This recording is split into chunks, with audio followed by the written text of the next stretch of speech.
Donc, vous avez vu en vidéo tout à l'heure, on a assisté à une conférence avec les différents syndicats et associations représentant la filière chanvre en France. Donc, on a la chance de les avoir pour une petite interview, comme on l'a fait auparavant avec les autres conférenciers.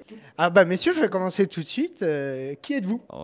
Joanny Chatou, porte-parole de l'AFPC, l'Association française des producteurs de cannabinoïdes, et producteur de cannabinoïdes dans la Creuse, Massif Central, voilà, depuis 2018. Monsieur Artigo Fabien, producteur de chanvre depuis 2019 en Charente-Maritime, et là pour ce jour, porte-parole de l'association France Cannabis. Paul MacLean, président de l'Union des professionnels du cannabis bien-être et détente, et le seul qui n'est pas producteur sur ce canapé.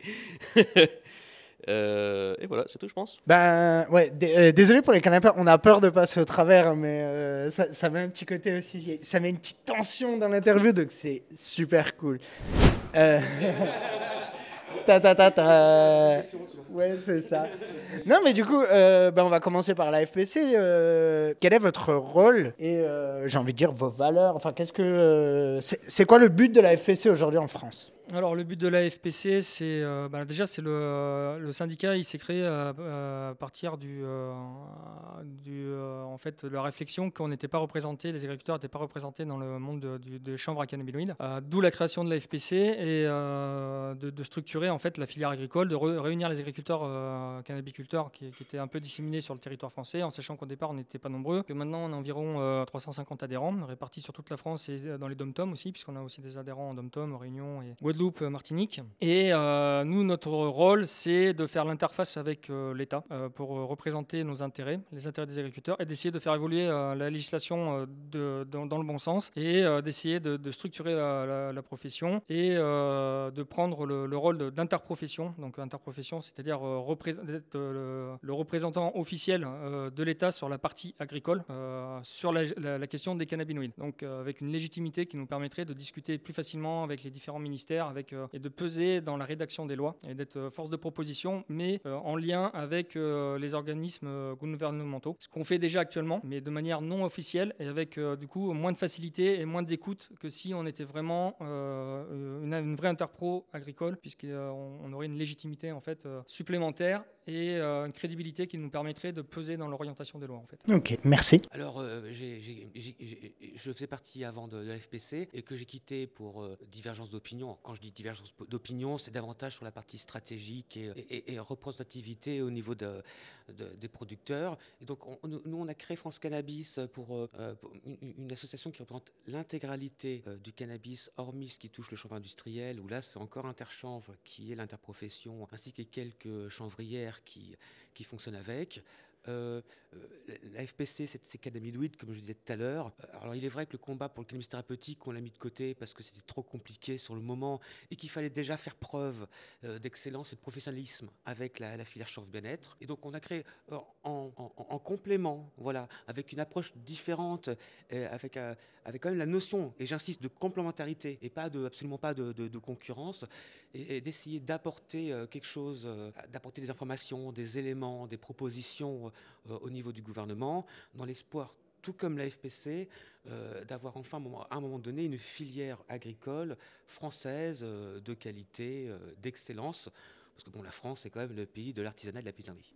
Alors, l'objectif de l'UPCBD, c'est de donner un cadre réglementaire clair à toute la filière. Parce qu'à l'heure actuelle, tous ceux qui sont des professionnels dans le CBD se posent des questions. Les réponses sont un peu floues. En réalité, il n'y a pas vraiment de réponse. Ça se voit déjà dans les questions qu'il y a eu pendant notre intervention. C'est très difficile de donner une vraie réponse. Quelle est la situation sur les taux? Qu'est-ce que j'ai le droit de vendre? Est-ce que je dois respecter le catalogue? Et toutes les autres questions. Le taux de TVA, qu'est-ce que je suis en train de vendre comme produit? Est-ce que je dois respecter la réglementation alimentaire? Est-ce que je dois... À l'heure actuelle, c'est les aveugles qui mènent les aveugles. On participe à un jeu, j'ai envie de dire, sans connaître les règles. C'est jouer aux échecs sans connaître les règles. Et l'objectif premier de notre association, c'est de faire en sorte que ces règles soient claires, connues de tous, participer à leur développement, à leur mise en œuvre, et surtout faire en sorte que ce ne soit pas seulement des règles dans l'intérêt de certains grands groupes, hein. Il ne faut pas oublier défendre l'intérêt du consommateur et de la diversité des différents entrepreneurs qui se trouvent là-dedans, hein, favoriser quand même l'entrepreneuriat, la PME française. Donc moi, pour avoir assisté entièrement à votre conférence, tu vois, j'ai adoré, et déjà je voulais vous dire merci parce qu'en fait c'est vos actions qui vont contribuer à assurer, j'ai envie de dire, une filière et un avenir plus clair et plus précis pour tout le monde et pour la filière. Donc déjà, merci à vous pour vos actions, les gars. Je trouve que vous avez peut-être certaines fois des divergences d'opinion, des priorisations de combat qui sont différentes entre les différentes assos et syndicats. Je vais rentrer un peu dans le sujet un peu houleux. Je sais que forcément, il y a un peu des divergences d'opinion, des choses comme ça. Je me demande si des fois, le fait de se tacler et d'avoir des petits conflits, est-ce que finalement, ça ne décrédibiliserait pas un petit peu la filière aux yeux du gouvernement qui nous représente? Il y a beaucoup de taquineries sans méchanceté. Voilà. Et après, moi, ce que j'espère davantage, c'est que cette pseudo-concurrence ne soit pas une perte de temps en interne, en blabla inutile, mais que ça pousse à grimper. Voilà. Je veux dire, c'est con ce que je veux dire, mais la course au premier qui arrivera à imposer le 1%, au-delà de qui c'est qui aura la plus grande, c'est le peuple qui aura le 1%. C'est une excellente réponse. Je ne sais pas, est-ce que vous voulez un peu... Alors, pendant très longtemps, jusqu'à la bataille avec le Conseil d'État, le Conseil constitutionnel, on était, on va dire, dans une phase à réaction, c'est-à-dire qu'on réagissait par rapport à l'État. Ce qui est un combat complètement différent, ce qui est un combat très, on va dire, syndical, vindicatif, où en fait, tu as l'État de l'autre côté qui envoie une règle qui n'est pas bonne et que tu vas au judiciaire et tu casses dedans. Ou là, tu tapes sur l'État, quoi. Là, on est dans une phase de construction, voilà, ce qui est complètement différent. Et on est sur une échelle de temps où il faut construire. Donc il faut il faut qu'on noue des liens avec les différents organismes, les différents, on va dire, ministères, structures, pour réécrire, façonner cette loi qui du coup a été cassée et qui n'a pas été réécrite, où il y a un vide abyssal et qui ne permet pas de travailler correctement. Et quand on est dans une zone grise, qui sait qu'en profite, c'est les coquins. Voilà, c'est des mecs qui vont venir faire du fric parce qu'ils savent qu'il y a une zone grise et qui savent qu'en mettant 1 million, même s'ils risquent une amende de 5 millions, ils vont en gagner 20. Et donc, ils y vont. Mais quand tu es agriculteur et que tu n'as pas ces millions-là et que toi, tu es dans un pays très administratif où tu es contrôlé, on est contrôlé, hein, donc on ne peut pas faire tout et n'importe quoi. Et donc, nous, on est obligé de jouer avec nos armes. Donc, nos armes, nous, à la FPC, on a décidé de jouer la discussion avec l'État, jouer la discussion franche et nette en leur expliquant c'est quoi les pratiques actuelles, c'est quoi qu'il faudrait faire pour éviter ces pratiques et comment on peut faire pour améliorer, en se basant aussi sur les différents rapports qui ont été faits. Et ça, malheureusement, ça met du temps. Donc on ne décrète pas le 1% du jour au lendemain. Il faut expliquer, on part de gens qui partent de très loin, et donc il faut leur expliquer pourquoi. Et c'est quoi l'intérêt du 1%. Et c'est pas de dire je veux du 1%, c'est de dire je veux du 1% parce qu'économiquement, si on n'est pas 1%, on n'est pas concurrentiel avec nos voisins européens, par exemple la République tchèque, qui eux sont 1%. Et quand ils sont 1%, avoir des génétiques jusqu'à 1%, ça augmente le taux de THC d'autant, puisque c'est corrélé, et que derrière, en termes d'extraction, ils sont 5 fois plus rentables que des génétiques à 0,3%. Donc c'est sur un point de vue économique qu'il faut y aller, c'est tout ça. Et sortir du spectre du méchant THC qui vient, voilà, il faut leur dire, voilà, c'est des emplois, pour le territoire, c'est de l'économie, c'est l'assurance d'avoir un produit bien-être, de santé, tracé, et que le consommateur peut s'appuyer dessus à 100%. Voilà. Et ça, c'est notre travail au quotidien. Alors, c'est un travail de l'ombre. Certes, ça avance pas assez vite. Certes, des fois, on pêche par on n'explique pas assez ce qu'on fait, mais aussi, des fois, on ne peut pas expliquer nos discussions qu'on a en interne avec les ministères, parce que voilà, il y a des fois des trucs de confidentialité ou autre, et effectivement, ça peut être compliqué, l'histoire de la TVA, l'histoire de... Voilà, tout ça. Il faut faire aussi très attention, d'éviter aussi de se retrouver avec une TVA à 20% sur tous les produits du chanvre. Voilà, donc tout ça, voilà, c'est des discussions qui se font avec les petits fonctionnaires. Voilà. Et quand tu discutes avec des fonctionnaires, ils te demandent des dossiers, ils te demandent de la data, il faut compiler des choses, il faut compiler de la data, il faut que... Voilà, et tout ça, ça se travaille et c'est un travail de longue haleine. Et, voilà. Et là, on est plus dans la rédaction, dans l'apport de solutions plutôt que dans le judiciaire. Même si demain, s'il faut y aller au judiciaire, il faudra qu'on y aille, hein, ça c'est clair. Je vais revenir un petit peu plus sur le thème des différences en fait entre les associations. Oui, il y en a, mais bon, on prend 3 personnes, on les met dans une pièce, ils vont pas être d'accord sur tout, c'est pas possible. Normal. Mais sur tout ce qui est important, je pense qu'on est tous d'accord. Absolument. Hein, 1%, oui. 1%, oui. Fin d'année au cannabinoïdes, oui. Oui, oui, oui, oui. Je pense qu'on est tous d'accord en fait. Hein. La réalité, elle est là. Après, on n'a peut-être pas la même façon d'aborder le problème et la même façon d'expliquer ou de le comprendre ou peut-être pas les mêmes solutions qu'on apporte. Mais sur le fond, on est d'accord. Et le travail ensemble, c'est une nécessité.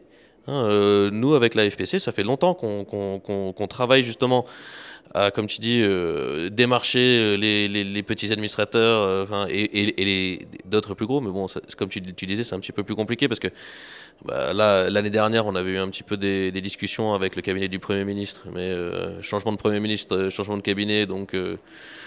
allez hop, on repart à zéro et ça c'est un véritable travail de fourmi qu'on continue tous à faire ensemble parfois, de notre côté d'autres fois, puisque bon voilà, comme je disais, c'est plus une histoire de priorité et de solutions apportées à un même problème. Hein. C'est vraiment ça la différence, je dirais, à l'heure actuelle, et qui peut toujours causer des frictions entre des associations. Mais en fait, ça me fait hyper plaisir et j'ai volontairement un peu emmener la discussion vers ce côté-là, tu vois, parce que personnellement, en tant que spectateur de vos actions, comme je disais, je trouve ça hyper noble et tout. Et des fois, on voit quelques petites taquineries et on peut se poser la question, mais punaise, est-ce que quelque part, ces taquineries, elles vont pas diviser et nous faire perdre un peu ce combat pour la filière? Et je suis hyper content de la réponse que vous m'avez donnée, les gars, parce que finalement, c'est pas du tout le cas. Vous êtes d'accord, vous avancez avec des méthodes différentes, mais pour arriver à un résultat commun. Et je trouve ça cool et c'est rassurant aussi, tu vois, en tant que spectateur de vos actions, en fait. Franchement, qu'on s'aime ou qu'on s'aime pas, quand on est passionné, on va jusqu'au bout, voilà. Quand tu pars au combat, tu as un communiste à côté, tu as un républicain à côté, tu as un socialiste, tu t'en fous, tu fonces. Et quand tu vois l'état de la filière actuelle, sont des personnes qui essayent un peu de redresser, on passe déjà pour de ce que je ne dirais pas. Voilà, tu peux y aller. Hein, voilà, ouais, donc à un moment donné, voilà, j'insiste souvent sur l'exemplarité. Voilà, même si errare humanum est, personne n'est parfait et qu'on peut faire des erreurs. Voilà. Et après, même si on ne se concorde pas forcément quand on fait des choses, l'objectif, c'est pas de se dégommer. Moi, par exemple, le bio. Par exemple, moi, je suis pas forcément, je ne me bats pas forcément pour le bio. En même temps, je sais très bien que Joanie et la FPC font le taf. Donc pourquoi nous, est-ce qu'on irait sur le terrain du bio alors qu'il y a déjà un syndicat qui est dessus? Voilà. C'est chouette, c'est une bonne façon de voir. Après, tu vas me dire, oui, mais tu vas sur le 1% alors que la FPC est sur le 1%. Moi, c'est vrai que je suis plus sensible à la question du 1% qu'à la question du bio. Et j'ai peut-être une autre approche avec une stratégie différente, mais qui peut être complémentaire. Voilà. Après, qu'on communique ou pas, l'objectif, c'est pas de se mettre des bâtons dans les roues. Parce que quand on a observé par le gouvernement, un tant soit peu, il faut qu'on reste professionnel. Mais en fait, c'est super cool. Et tu vois, j'aime bien aussi ce que tu soulèves en mode, voilà, on a tous des sensibilités à un aspect législatif qu'on veut faire évoluer. Et je trouve ça bien parce que c'est en compilant, en fait, ces différentes sensibilités et ces chevaux de bataille sur lesquels chacun veut avancer qu'on va bâtir des fondations solides finalement pour la filière de demain. Donc je trouve ça hyper cool. Merci d'avoir répondu à ces 2-3 petites questions. Je ne voulais pas vous embêter trop longtemps. Maintenant, j'ai encore une question qui est beaucoup plus personnelle, toute simple. Comment on arrive à être président de la FPC ? Porte-parole de la FPC, représentant de France Cannabis et président de l'UPCVD. Comment on arrive ici? Attention, Joanie est porte-parole, mais fondateur aussi. Ah, voilà. Fondateur. Okay. Ça vaut ce que ça vaut, hein, un fondateur. Il peut très bien fonder, après plus être là, mais c'est gravé dans le marbre, ça l'est. J'ai commencé par moi vite fait. Okay. Alors moi, j'étais beaucoup moins maintenant, mais j'étais un consommateur de THC. Voilà, mais qu'embêtait personne, qui faisait ma petite culture chez moi, tout ça, à cultiver à côté des légumes et en donner à mes voisins, resto du cœur, etc. Et suite à un contrôle salivaire, comme j'avais déjà des antécédents par rapport au cannabis, brigade de stupes de Bordeaux, et je n'entrerai pas dans les détails, j'ai eu perquisition à la maison et j'ai fait tout bien comme il faut, quoi. Je rentre chez moi, il y a le drapeau français sur le mur. Il me laisse 1 heure dans la gendarmerie assis sur une chaise pour essayer de me faire craquer. Je bouge pas d'un iota. Je m'exprime correctement, je fais tout. tribunal, ils m'ont dégommé au tribunal. Le service pénitentiaire, ils applaudissaient. Pas la dictologie, au bout de 3 jours, ils me disent tu t'en vas, tu maîtrises mieux que nous le sujet. Et à un bout d'un moment, je me suis dit bon, au final, j'ai quand même quelque chose, j'embête personne et on me pourrit la vie. Peut-être va falloir le moment que je réagisse. Et vu qu'à ce moment-là, j'ai arrêté le THC pour récupérer le permis, je me suis intéressé donc au CBD, que je connaissais déjà en molécules, mais je connaissais pas plus le marché que ça, et je me suis dit, c'est le moment d'y aller, quoi. Et donc, je me suis lancé j'ai commencé par des groupes Facebook, voilà. J'ai tout doucement repéré les personnes. J'ai repéré Joanie et Jérémy qui faisaient le taf, qui sont la ferme de tête, en fait, quoi. Ça le restera toujours. Hein. Dans l'histoire du chanvre, il y aura toujours la ferme de Pigerolles qui est la locomotive de tête, je dirais, voilà. Et donc, j'apprécie toujours Jérémy et Joanie, malgré maintenant nos divergences par rapport au fait que je France Cannabis, voilà. Donc, on a participé ensemble à la création de la FPC, qu'après j'ai quitté pour d'autres raisons. Et je me suis dit, Fabien, est-ce que tu abandonnes? Parce que là, tu as eu une petite déception personnelle, ou est-ce que tu repars au front, quoi? Donc, je laisse un petit peu de temps, je suis reparti. Alors, moi, ma relation au cannabis, je ne suis pas fumeur. Je ne fume pas le THC. Mais par contre, de ma formation, on va dire, politique ou de la manière dont je me suis construit, je suis libéral-libertaire. Donc moi, les interdictions, c'est compliqué, toi. Donc, même si, voilà, voilà. Il y a une différence pour moi entre le droit et la morale. Voilà. Et donc on a eu l'opportunité en Creuse, suite à un plan particulier pour la Creuse, avec des systèmes dérogatoires qu'avait donné l'Élysée à l'époque, de pouvoir expérimenter des propositions dérogatoires au droit français. Et donc on a un politique de département qui avait émis la possibilité de faire du cannabis thérapeutique, et donc que je connais bien. Et donc j'ai embrayé là-dessus en tant qu'agriculteur, et de fil en aiguille, c'était sur thérapeutique, mais le CBD commençait à arriver, donc on a mis le pied dans le monde du CBD.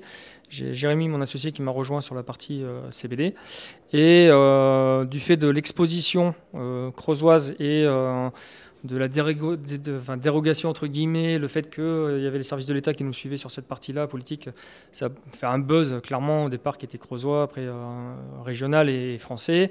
Et on a eu l'idée de mettre en place un container pour mettre du chanvre à l'intérieur, donc CBD, et en se disant que le problème avec les journalistes qui voulaient parler du chanvre ou du cannabis, c'est qu'à part aller faire des images dans des productions illégales, il n'y avait pas de lieu à l'année en permanence avec du chanvre pour faire des reportages. Donc on a monté un container aménagé, on a mis du chanvre dedans, mais juste pour les journalistes, en fait. Et en fait, comme ça, n'importe quand dans l'année, on pouvait accueillir des équipes de journalistes et faire la promotion du truc. J'ai un ministre, ministre d'État, qui est venu inaugurer une partie de la ferme sur un autre projet qu'on avait, qui n'avait rien à voir avec le cannabis, mais il était là pour le cannabis, qui est rentré dans le container, qui est venu inaugurer le container avec du chanvre à l'intérieur. Malheureusement, c'était De Rugy, qui est du coin, là, qui était député à Nantes, qui est tombé 2 mois après pour l'histoire des homards. Et malheureusement, s'il n'était pas tombé, on ne serait pas là en train de discuter sur les problématiques de législation sur le CBD, puisqu'il avait dans les cartons une loi pour déverrouiller la problématique de CBD, en plus avec l'histoire de Canavap, machin. Bon, malheureusement, il est tombé pour les homards. Donc bon, bref, ça n'a pas amélioré le truc, mais on va dire qu'on a fait toujours du lobbying là-dessus. Et donc voilà, création de la FPC pour regrouper à l'époque les 10-15 agriculteurs au maximum qui travaillaient qui travaillaient sur la question et qui étaient un petit peu visibles, qui prenaient le risque, voilà. En sachant que nous, on avait une espèce d'immunité en Creuse, donc on a vraiment forcé le truc. On y allait. Hein.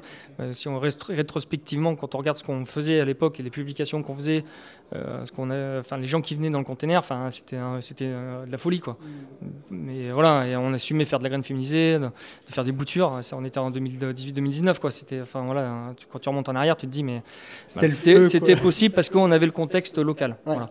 Donc derrière, le député de la Creuse, qui était à l'initiative de la mission d'information parlementaire. Donc je suis arrivé, j'étais auditionné 2 fois. La première fois, je suis rentré avec un pied de cannabis dans l'Assemblée pour l'audition. Enfin, tu vois, c'est des trucs que on n'imagine pas la portée, mais à l'époque, c'était, il fallait le faire. Mais il fallait passer par là pour dédiaboliser diaboliser le truc et voilà.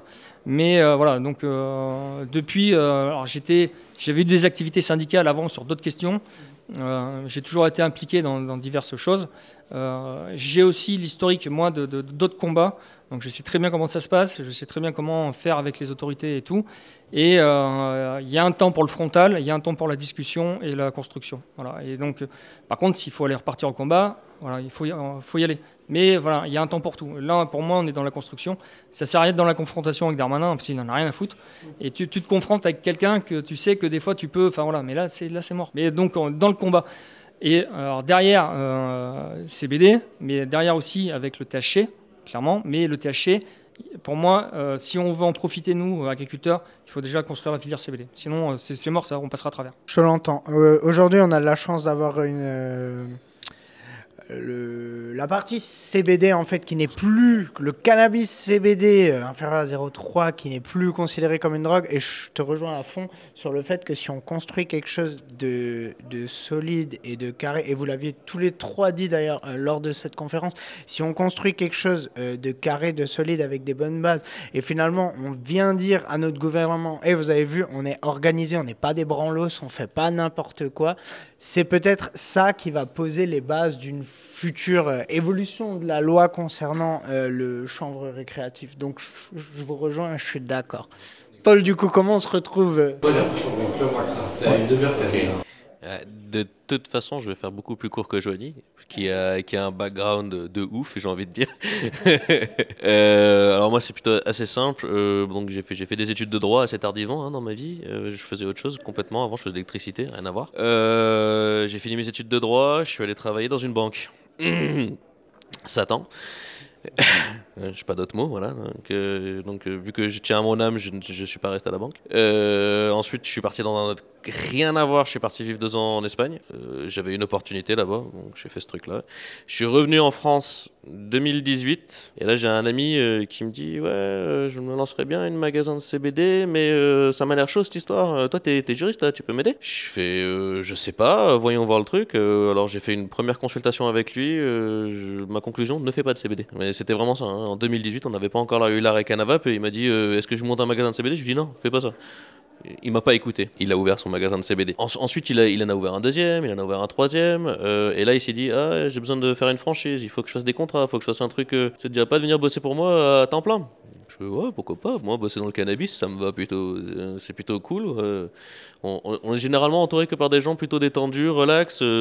J'avais pas trop l'impression de voir Satan. C'était mieux que la banque, quoi. J'étais bien. Du coup, je me suis retrouvé juriste dans une petite franchise de CBD qui a fusionné ensuite avec un grossiste, avec un producteur, avec un laboratoire et avec une société qui vendait en tabac et un producteur d'alcool. J'ai donc eu l'opportunité d'étudier tous les différents produits inimaginables. Comment on fait pour faire de l'alcool légalement? Comment on fait pour faire ceci? Je me suis posé la question, c'est quoi le novel food? Donc je me suis posé la question novel food en 2019. Et du coup, j'ai commencé vraiment à me poser pas mal de questions, à me rendre compte qu'il y avait plein de trucs à débunker. Et là, alors à l'époque, j'ai conseillé, il y avait le SPC qui existait, j'ai conseillé à mon patron à l'époque, je lui ai dit, il faut qu'on rentre au SPC, c'est bien. En fait, on avait une société, vu qu'on était un groupe de sociétés, on avait une société qui était au SPC et une qui est rentrée à l'UPCBD quand elle a été créée. Et lorsque justement il y a eu l'arrêté du 30 décembre 2021, via la société qui était dans l'UPCBD, on a été informés, on nous a tenus au courant, on nous a fait participer. Donc j'ai travaillé, même le 31 décembre, j'étais en réunion de crise à l'Union des professionnels du CBD, et le SPC, on a eu silence radio total. Je sais pas pour cracher dessus, ils ont fait des trucs bien, mais là, pour le coup, je me suis dit, j'ai répondu à mon patron, regarde, là, eux, ils ont l'air un peu plus sérieux, il y a plus de communication, il y a plus de trucs, viens, on s'implique un peu plus. Mon patron, il a dit, vas-y, go, on a commencé à cotiser beaucoup plus on a été un gros cotisant, on avait les moyens en même temps. J'ai commencé à travailler, parce qu'une fois que tu as fini de faire la mise aux normes des produits, une fois que tous les produits sont à peu près aux normes et que tu as une bonne défense en cas de contrôle, le juriste, il a plus grand chose à faire. hein. Et on m'a dit, bah, tu sais quoi, prends ton temps et va bosser pour l'UPCBD. Donc j'ai fait 1 an de bénévolat pour l'UPCBD au nom de mon ancienne société. Et donc l'été dernier, quand Charles a dit qu'il n'allait pas renouveler son mandat et qu'il cherchait quelqu'un pour le remplacer, j'ai dit, bah écoute, je connais déjà, enfin j'étais déjà bénévole, je bossais déjà dans le truc, j'avais déjà participé à pas mal d'événements. Les derniers événements, c'est moi qui préparais tous les papiers et toute l'administration pour l'association. Je me suis présenté, on m'a dit il y a juste une condition, il faut que tu démissionnes de ton ancien boulot parce que nous, à l'UPCBD, le président, il doit être indépendant, il ne doit pas avoir de société pour pas avoir de conflit d'intérêt. Donc j'ai démissionné de mon ancien poste et je suis devenu président de l'UPCBD. Yes. Non, c'était pas court. Mais... Yes. Mais en tout cas, les gars, moi, voilà. Encore une fois, je vous remercie pour vos actions et pour ce que vous menez pour la filière. C'est super cool. Donc, déjà, je vais vous serrer la main à tous. Merci beaucoup, Joanie. Merci beaucoup. Ton prénom, rappelle-le. Merci beaucoup, Fabien. Merci beaucoup, Paul. Les médias sont importants. Oui, bah, c'est un peu le but qu'on s'est donné avec Guidine. Merci les gars. Est-ce que vous faites une petite poignée de main? À la base, je me suis dit, on leur demande de se faire la bise aux assos et tout, mais une petite poignée de main pour la filière, les gars. Mais en tout cas, merci beaucoup pour ce temps que vous nous avez accordé et pour vos actions, les gars. Allez, c'est beau ça. Allez. Merci les gars, c'est dans la boîte. Merci beaucoup pour votre temps et pour. Oui, je m'excuse, vous parlez trop. Je parce que avant je vous écoutais, j'en piquais un. Je m'excuse les gars, vous parlez trop. À la base c'était 10 minutes, mais comme vous parlez chacun 5 ou 10. Ouais, c'est vrai. Mais merci pour tout en tout cas les gars, c'était hyper cool.